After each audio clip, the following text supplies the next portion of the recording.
So in today's video, we're gonna be talking about the 21 highest paying work from home jobs, and this is going to be without a doubt the best video available on the internet. And this is something where if you really pay attention to this and you get one of these jobs, it can literally change your life in 3 months. Many people have done this. There's interviews on my channel of people who have gotten jobs in 10 days, 14 days. There's even a 16-year-old who was able to get a job using these methods that I'm gonna talk about in this video. And this is gonna give you a bunch of different options for really good remote or work from home jobs. And this is gonna be 100% backed by the best data available on the internet, as well as my own experience helping a bunch of people get these types of jobs. So if you appreciate this type of content, go ahead, cheers the like button, and let's get right into it. All right, so just a few years ago, I was actually stuck working like 13-hour shifts during the pandemic because I worked in healthcare. I was extremely stressed out. I was burned out. I was pretty depressed and I had anxiety and all those things that you can talk about. And this was after doing everything right, going to school, getting a doctorate, becoming a pharmacist, right? I did everything that all the experts say that you should do. Yet I felt trapped in an endless cycle of eat, sleep, work, repeat. Then I finally decided to change things and I tried working remote for the first time. I went to Puerto Rico with my best friend, John. I met a bunch of other people who were also working remote. I had an amazing time as well, and my life was never the same again. And after doing this, I knew there was absolutely no way I could ever go back to working like a normal 9-to-5 job where you go into the office. And there are so many benefits of working from home or working remote that I'm going to go over in this video as I present these different options to you. And chances are, depending on your personality, many of these options are going to be really good for you. So there's gonna be great options if you're introverted, extroverted. There's gonna be really good options if you're somebody who's artistic or somebody who's analytical. There's also gonna be great options if you're somebody who's really ambitious, or you're somebody who just wants a super chill job where you can just live the rest of your life without having to worry about money. So the first one is going to be copywriting. And I'm gonna tell a story about someone who I'm gonna call Jed. So Jed was basically a journalist. He was making about $60,000 a year, but he really did not want to continue doing journalism. It just wasn't something that interested him all that much. And so he looked for other opportunities in order to get paid for his writing skills. And the opportunity he found was copywriting. And he basically doubled his salary and he also enjoyed his job even more. So what exactly is copywriting? It's the ability to sell or market a product or service using the written word. Now, if you've ever gone to Amazon, the people who write the product descriptions are copywriters. If you ever, turn on your TV, the people that write the scripts for those advertisements are copywriters. And if you've ever looked at a video sales letter for an online course, the people who write those are also copywriters. And it's basically a way of communicating the value of your product or service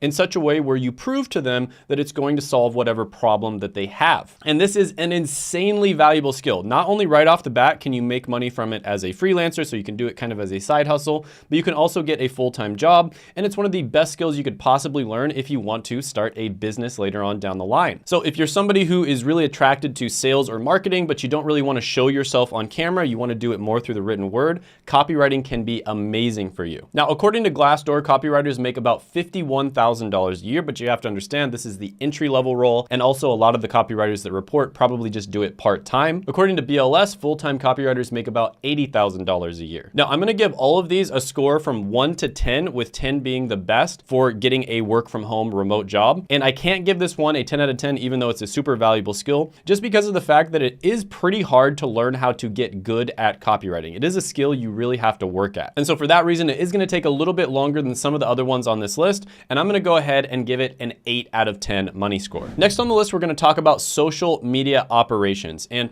this isn't just an operations job. This is basically any job related to social media, because this is absolutely blowing up right now. And it's one of the industries that has the most opportunity. So for this one, I'm actually going to tell the story of my operations manager, Kat. And I actually didn't get permission from her to tell this story, so I'll keep it really vague. But basically, Kat runs the day-to-day operations within my business. And a lot of that does involve managing my social media profiles. And Kat's long-term goal is to actually start a social media company herself, and she's very open about that, and that's awesome. Some people think that you shouldn't tell employers about that, and I just could not disagree more.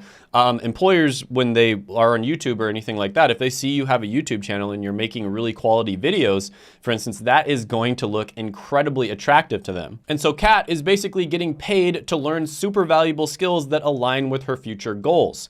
Good job, Kat. So if you look up social media operations on LinkedIn, there's about 7,000 job postings. And if you look it up on Glassdoor, they're making about $57,000 a year. Now this one is really good, but it's another one where it might take a little bit more time than a bunch of the other ones that I'm gonna put on this list. So for that reason, I'm gonna give it a 9 out of 10 money score. Next one I'm gonna talk about is web development. And this is exactly what it sounds like. You're basically going to be writing code specifically for websites. So it's basically the easiest type of software development that you could possibly learn. And a lot of the time, people who start off in software development will learn web development or front-end development because it's kind of the easiest one to learn. It's not nearly as technical as back-end. Now, if you look up web development under jobs on LinkedIn, there's about 31,000 results. And if you look it up on Glassdoor, you make about $82,000 a year. And there are countless examples of people who have started off in software development by getting into web development first. It pays really well. It's relatively easy to get into. Now, the truth is this used to be one of those careers where, let's say on a scale from like 1 to 100 for your skill level,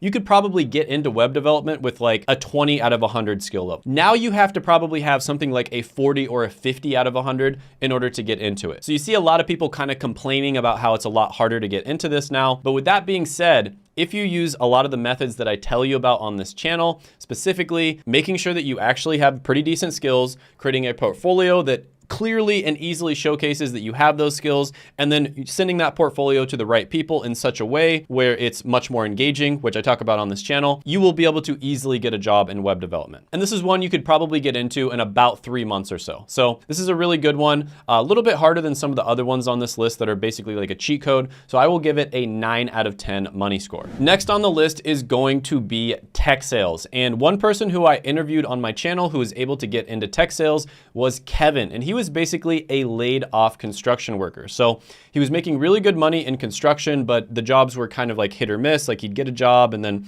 he'd have a few weeks or a month where he wasn't working. So it was pretty good money, but it was also relatively hit or miss and it wasn't stable. And then the pandemic came and he got laid off, and there was a long period where he could not find any work. And so he got on the internet, he started looking into different careers that had a lot of opportunity, and tech sales popped up. And he was able to get a job in tech sales in a very short amount of time. I believe it was actually 29 days. So this is currently one of my favorite careers. I mean, this is basically a cheat code. There is so much demand in the market right now for people who have this skill set. And this is one of the ones that I recommend the most right now on this channel. Now, I know everybody is kind of like freaking out about the tech layoffs, even though it's just like a very small percentage of people who are actually laid off. And it tends to be at the bigger companies who, you know, let's be honest, they hired way too many people and they didn't have work for them. But tech sales is probably one of the most recession-proof jobs you can get. And the reason for that is because people who are on the sales or the marketing team directly contribute to the company's bottom line. Whereas there's a lot of positions out there that are kind of like infrastructure or operations, that sort of thing. And those are the positions that a lot of the time will end up getting cut first. Not to say they aren't important, but companies prioritize things differently in a recession. Now, this definitely is not for everybody. There's a lot of people who kind of look into tech sales and they decide that it's really not the best thing for them, but it can be phenomenal for the right person. And I would say if I really just wanted to make it to $100,000 a year as fast as possible, if I was 18 right now and I literally just wanted to make it to $100,000 a year as fast as I possibly could, tech sales is the one I would go for. So according to Glassdoor, technology sales representative, which by the way is the entry-level position, they make almost $90,000 a year. So this one is without a doubt one of the best on the entire list. I'm gonna give this one a 10 out of 10. Next, let's talk about the one that I would personally do if I was 18 right now and I wanted to get into the job market, and that is digital marketing. So I told you about the 16-year-old James who was able to get a job, and he lives in Australia where they allow 16-year-olds to work. And he basically was thinking, should I go to college? Should I go to, you know, trade school? Like, what should I get into? And he looked around a lot and he found digital marketing, and he thought it was a really cool skill. He thought it, you know, matched his personality. It also had a ton of demand and he could get into it relatively quickly. So he tried to get into it and he was able to land a job at 16 years old. Obviously, he did not have any previous work experience because he was a 16-year-old, and he was still able to land a job because he did the things that I recommend on this channel. First of all, he found an in-demand valuable skill that matches his personality. Then he learned some of the core fundamentals of what you need to know in order to get into that skill. And then he showcased a portfolio that very clearly showed that he actually knew those skills in such a way where it's easy for people to find it. And then he applied to the right companies and he sent them that portfolio. And he was very easily able to land a job at 16 years old. And I believe he was making over $40,000 a year. And on top of it, he was only working part-time. So he was only working 30 hours per week because he was busy with other things. Now, if you look up digital marketing on LinkedIn, this does fluctuate quite a bit, but there's over 160,000 results. And if you look up digital marketing on Glassdoor at the entry level, it's about $60,000 a year. So yeah, this is the one that I would personally choose just because it matches kind of my skill set and what my goals are in life if I was 18 right now. You're probably gonna make a little bit less money than tech sales, but you can still make it to that six-figure mark within about 3 to 4 years. This one gets a 10 out of 10 score as well. Okay, next one on the list, I'm actually gonna combine two different ones, and that is IT help desk as well as IT security, also known as cybersecurity. So the reason I'm combining these is because I wanna put as many really good options on the list as I possibly can, but this is another one of the best options you can possibly go for. I would argue this might be one of the easiest ways for you to possibly break into the technology industry without going into sales. And one of the reasons why you want to break into the technology industry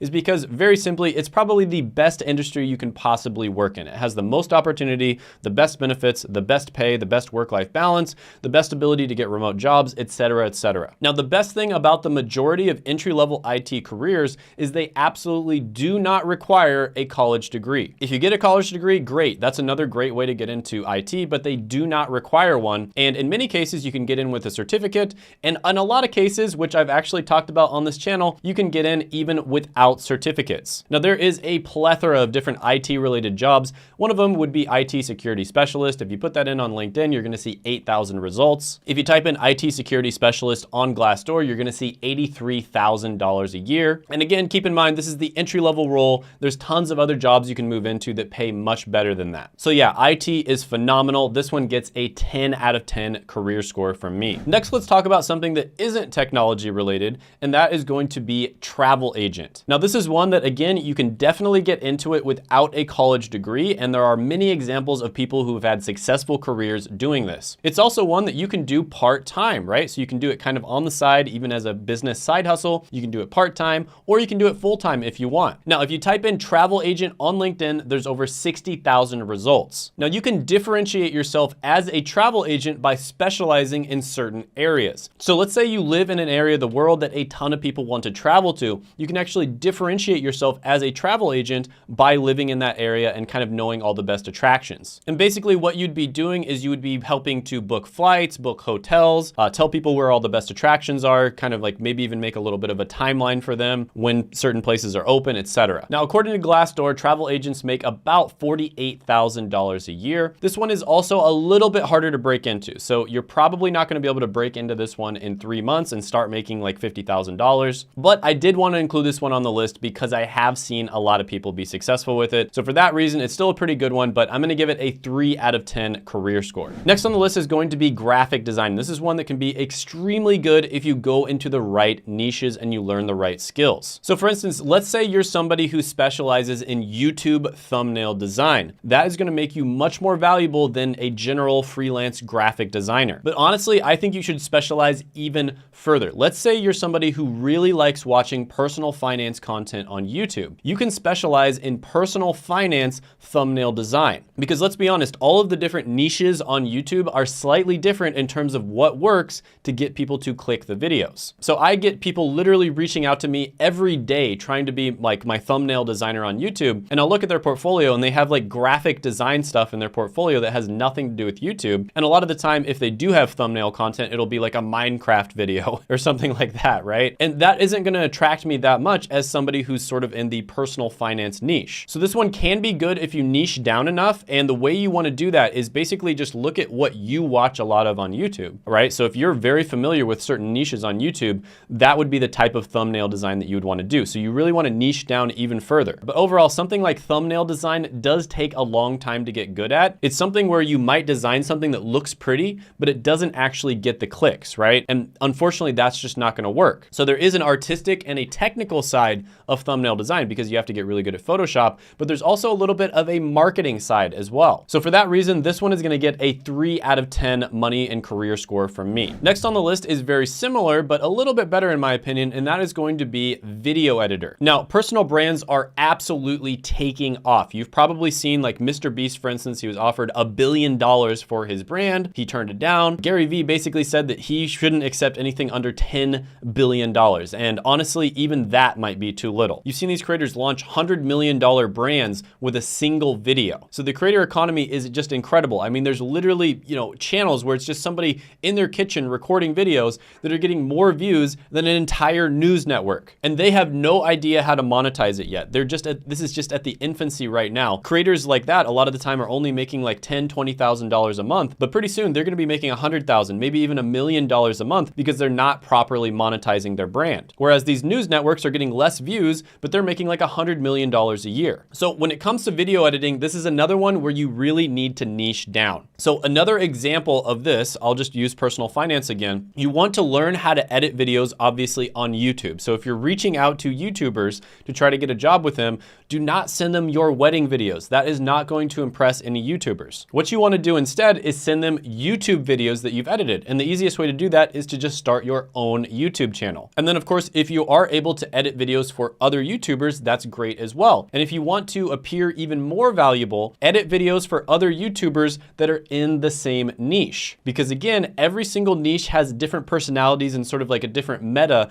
of what works. And there's this thing that's emerging on YouTube called retention editing. And this is basically where you get people to stay on your videos while they're on YouTube. So basically you're just making the videos a little more engaging and you increase the retention of the video, which makes YouTube, send it out to more people. So this one is an incredible one to get into, but video editing in general is saturated. But if you niche down, you do what I say on this channel, this one can be incredible. But overall, video editing in general, I'm gonna give it a 6 out of 10. But if you niche down, like I said, this one could be like a 9 out of 10 or a 10 out of 10. Next one on the list is going to be an insurance agent. Now, this is another one of those where you can get into it relatively easily. And essentially what you're going to be doing is you're gonna be talking to people who are interested in insurance, and you're gonna be trying to convince them to buy your company's insurance or figure out what the best type of insurance is for them. Now, this one can be a little bit sketchy because some of the insurance companies can try to get people to buy insurance that they don't need, right? So a lot of the time, the best insurance to buy is just gonna be term insurance, but they'll try to get you to buy like whole life insurance. But with that being said, I'm not being biased in this video. I'm just telling you which jobs are relatively easy to get into. So if you look on LinkedIn, this one has about 69,000 results. And if you look on Glassdoor, you're gonna see they make about $70,000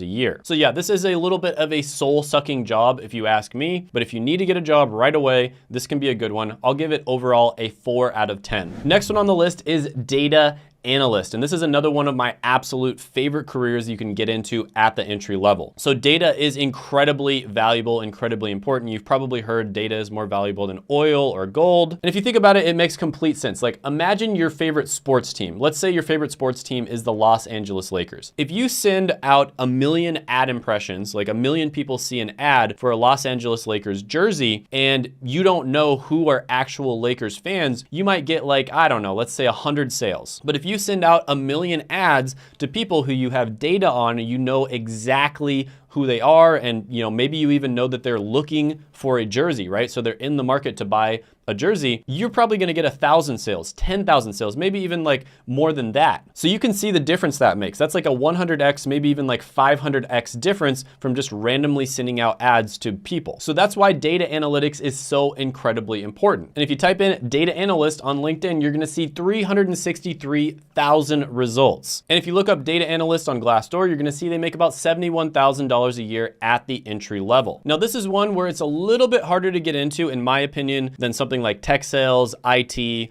or digital marketing. And I've actually looked for a good course that basically takes you from like A to Z, 0 to hero, and teaching you how to get into data analytics. And I was never able to find one, but a really good place to start is the Google Professional Certificate for Data Analysts. That might not get you all the way, but it'll probably get you like 80% of the way there. So this one, I can't quite give it a 10 out of 10. If I'm able to find a course for that just takes you from 0 to hero, I will give it a 10 out of 10, but this one I'll give a 9 out of 10 at this point. Next on the list is going to be a creative director. And of course, the one that I would recommend going into is not like working in Hollywood or working for big advertising agencies, but actually working for a social media company. So this is another position that I recently hired. I got Job on my team, and he basically is a creative director for the YouTube channel. And as a creative director, you're gonna help a company in all things related to their creative direction that involves artistic work. So if you look this one up on LinkedIn, there's about 16,000 results. That's pretty good. And if you look it up on Glassdoor, there's 142,000 results. Now, this is not an entry-level position per per se. This is one where it's gonna be easier for you to get in if you do have some experience. But with that being said, if you niche down and you become a creative director specifically for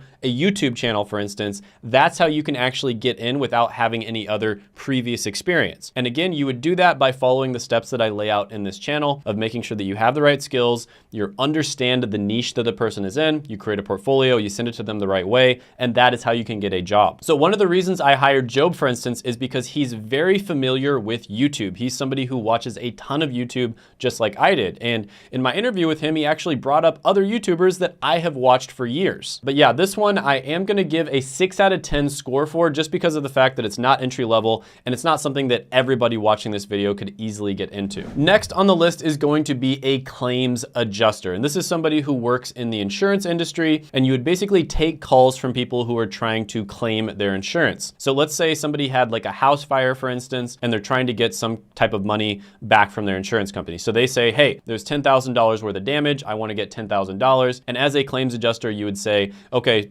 send me the information, send me the photos, send me the details of what happened. And you would determine how much you're going to give them or if you're going to give them anything at all. So this is kind of another one of those jobs where, yes, it is relatively easy to get into, but it can also be a little bit soul-sucking, because let's be honest, you have the best interest of the company in mind. So your goal is to give them the least amount of money possible. And of course, some companies are going to be better about this than others, but yeah, I think you get my point here. If you look this up on LinkedIn, there's about 2,000 results. And if you look it up on Glassdoor, you're going to see they make about $54,000 a year. So this is one that you can get into relatively easily. You don't need a college degree. You don't need previous experience in many cases. But with that being said, I'm going to give this one a 4 out of 10. Next on the list is going to be instructional design. This is another one of my favorite careers out there right now. So this one absolutely blew up during the pandemic, and I have a friend who is in instructional design, and he was kind of just working as a freelancer. And during the pandemic, he was actually able to start a fully fledged business from this, where he makes hundreds of thousands of dollars a year. So this is one that you can work part-time, you can do as a freelancer, or you can get a full-time job, or you can start your own business. So it's extremely flexible. And basically what instructional design is you are going to be creating instructional or educational content online that's interactive. A lot of the time, this is going to be video content. So you'll be watching either an animation or a video from somebody, and then a question will pop up, right? So you'll be learning about something, and then a question will pop up that will test your knowledge. And if you ever had an entry-level job, when they do the training at the very beginning, and they have this sort of thing where, situations pop up, like a customer is really angry at you, or there's some sort of spill in a store, something like that, and they will tell you exactly what to do, and then they'll ask you, what would you do in XYZ situations? Chances are an instructional designer created that. Now, if you look up instructional design on LinkedIn, there's about 17,000 results, but this is one where there's a lot of different like job titles related to it that are different. So there's actually a lot more results than that. And I actually just find this extremely interesting in general, because they're basically trying to make learning more fun, right? So they're kind of trying to gamify learning when it comes to instructional design, which I think this is going to get even bigger in the next 5 to 10 years. This is also a very artistic endeavor. So you are going to be kind of creating videos, you're going to be creating animations, and you are going to be educating people as well. So this can be a really good one if you're somebody who wants to do art as a career. And on Glassdoor, they say you make about $78,000 at the entry level. And of course, it gets much higher than that once you move up to the higher level positions. So this one is going to get a 9 out of 10 career score from me. Next on the list, we're going to talk about SEO specialist. Now, SEO stands for search engine optimization, and this is basically how you get blogs and websites to rank on the top of Google. And I cannot emphasize how important it is to have your website ranking on the top of Google on the first page rather than on the second page or the third page, because it can literally make like a 100x or a 1000x difference in the amount of money that your company makes. Now, there are a ton of different names for different SEO related roles. I'm not going to go into all of them, but just know that this one has a ton of opportunity. If you look on Glassdoor, it says SEO specialists make about $59,000 a year. Of course, that is the entry level role. You can move up into much higher level roles down the line. So yeah, this is one that you can get into relatively quickly. There's a lot of different SEO specialist type roles out there that I don't have time to get into in this video, but this is one where I'm going to give it an 8 out of 10. Next, let's talk about executive assistants. And this one is basically exactly what it sounds like. So you are basically going to be an assistant to somebody who's high up in a company like a CEO or an executive. So you're probably going to be doing things like managing a schedule, booking flights for them, fielding calls, etc. Now, one thing that's really interesting about this role that is a huge upside to me is you are very likely going to be often communicating with other kind of like high level people. So if you're somebody who has the goal of being an executive later on in life, this might be a really good opportunity for you because you're going to be communicating with them, you're going to be talking to them. It might even be a great way for you to network. And there's actually a story I heard of somebody who wanted to be a producer in Hollywood, and this is kind of the way that she got into that. She became an executive assistant for a real producer in Hollywood, and she was able to network with a bunch of other people and do a really good job, and eventually she became a producer herself. And if you didn't know, becoming a producer in Hollywood is incredibly difficult. It's like one of the hardest jobs you could possibly get. But with that being said, this is a high stress job, and becoming an assistant alone, it doesn't have a lot of vertical growth to it unless you have like a very specific goal. And also because of the fact that it's a little bit harder to get into. For that reason, I'm gonna give this one a 5 out of 10 score. Next, let's talk about virtual recruiters. And this is basically a recruiter for a company that just works virtually. It's that simple. Now, as a recruiter, you're basically gonna go out there and look for the right people to fill certain positions for companies. And on LinkedIn, there's actually over 243,000 results when you type in recruiter. And if you look at this one on Glassdoor, recruiters make about $69,000 a year on average. Now, this is one where there is a lot of incentive. So if you're a really good recruiter and you recruit for the right types of careers and you do a really good job basically finding the right people for those careers, companies will pay you a lot more. Now, overall, I'm gonna say this one, it's a little bit harder to get into. It's also really difficult to be a good recruiter. Typically, you have to have a lot of experience in a particular industry first, right? So the best way to become a recruiter is to first have a lot of experience in that industry, and maybe even better is in that role that you're recruiting for. And then you can become a good recruiter because you'll be able to easily judge whether people are really good at what they're saying they're good at. But with that being said, because of the fact it's a little harder to get into and get good at it, I will give this one a 5 out of 10 money and career score. Next, let's talk about a really good, super niche role called a link building specialist. So you remember when I was talking about SEO and I talked about how it's so important to get your blog on the top of Google on the first page? Well, link building specialist is one of the most important positions to make this happen. So essentially what they do is they get backlinks from other websites to your blog or website. And that might not sound, all that important. You're getting backlinks. Why would anybody care about that? But that's one of the main ways that Google will actually tell that your article is high quality. So there are people that are professionals at literally reaching out to other websites all day long and trying to get backlinks from those websites. Now, according to LinkedIn, link building makes about $77,000 a year. And this is kind of an entry-level position. But with that being said, you're gonna have a lot more success if 1, you're an expert on whatever niche your blog is in, and 2, you're really good at negotiating. So they're not gonna just give you backlinks for free. You have to give them value first, and that means you have to get good at negotiating. But with that being said, let's say you're an absolute personal finance nerd like me, you could work for a personal finance blog and reach out to other personal finance related blogs and try to get backlinks from them. And because of the fact that you're so familiar with the industry, it would give you a massive advantage. But again, on this one, I'm assuming you're an 18-year-old that has no skills or anything like that. And for that reason, I can only give this one a 7 out of 10 career score, but it can be a great opportunity for the right person. Next on the list is going to be an online tutor. Now, this is one that I did myself for many years. It's something that you can do kind of as a side hustle. You can do it part-time, you can get a full-time job, or you can even start your own business doing online tutoring. And the more niche you get here, the better. I was actually able to get super, super niche with this one, and I made over $100 an hour. So basically, there's like science tutors, right? That would be like a massive niche. And then you would want to niche down even more. So in my particular case, I tutored people for pharmacy because I was a pharmacist.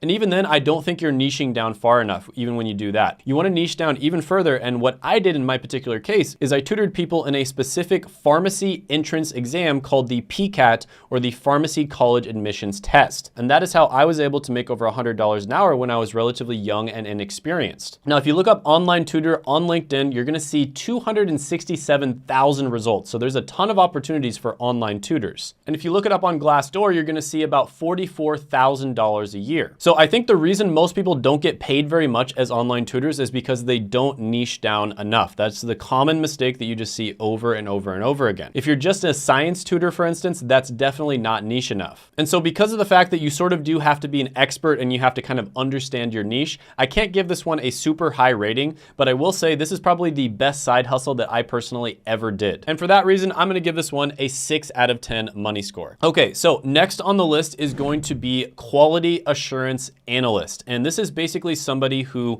makes sure that some sort of software product or website, when they're rolling out a new feature, that it doesn't have a lot of bugs or it doesn't have a lot of things that are going to irritate the customers. And this is an incredibly important position, not only because you make a quality product for your customers, but you're also able to get that product out much faster than other companies are able to. So there's a lot of companies out there where if they're able to roll a product out faster, that might save the company millions or even tens of millions of dollars if it's able to be rolled out maybe like a week before. So if you look up quality assurance analyst on LinkedIn, you're gonna see about 41,000 results. And if you look it up on Glassdoor, they make about $67,000 a year. Now, keep in mind, that's just the entry-level role. Now, one thing about quality assurance is, yes, you do need to know a little bit of coding in quality assurance, but it's not nearly as difficult as something like a back-end software developer. So yeah, this is a really good one that you can get into relatively quickly. I'm gonna give this one a 9 out of 10 remote career score. Next, let's talk about one of the most popular careers. You hear so much about this one, and that is software developer. There's basically like an entire industry around teaching people how to become software developers because it is such an in-demand skill. Now, there are many different ways of getting into software development, which is basically coding. You're gonna be coding different computer programs, different software, different websites, etc. Now, some people get into this by getting a computer science degree or a software engineering degree. Some people get into this by going to a tech boot camp that costs typically around like $10,000. Some people get into this by doing certifications. Some people get into this by self-teaching. Some people do online courses. So you're gonna hear lots of arguments about the best way to get into software development. Everyone has their own opinion on it, but one thing is for sure, and that is if you are able to land a job, this is one of the best jobs you can possibly get. If you look at the Financial Independence Retire Early subreddit, which is basically a bunch of people who want to try to retire by the time they're 30 or 40, you're gonna see this is the most common career that a lot of these people have. And on LinkedIn, if you look up software development, you're gonna see 280,000 results. And if you look it up on Glassdoor, amazingly, even though it's an entry-level job, you're gonna see that you can make about $95,000 a year. Now, this one, it used to be incredibly easy to get into. Like 5 or 10 years ago, you could basically learn like the basics of the basics, create a good portfolio, have basic interview skills, and you could get a job in this. It's gotten a little more difficult now. It's not super, super easy like it used to be, but with that being said, it's still relatively easy to get into compared to a ton of different careers out there. So this is one where you probably are not gonna be able to do it in 3 months. It's probably gonna take you something more like 6 to 12 months in order to get into software development. But with that being said, I still have to give this one a 10 out of 10 score. Now, one thing I say on this channel is always go where the opportunity is. This is the most important thing. Like, drill that sentence into your head if you have to, right? Go where the opportunity is. Write it out on a piece of paper, put it up on your wall, put it up on the ceiling so you see it when you wake up in the morning. Whatever you have to do, go where the opportunity is. And all of these on this list are careers where there's a good amount of opportunity. And of course, the 9 out of 10 or 10 out of 10 ones are the best ones. But with that being said, if you're not sure what career path is right for you or which one you want to go into,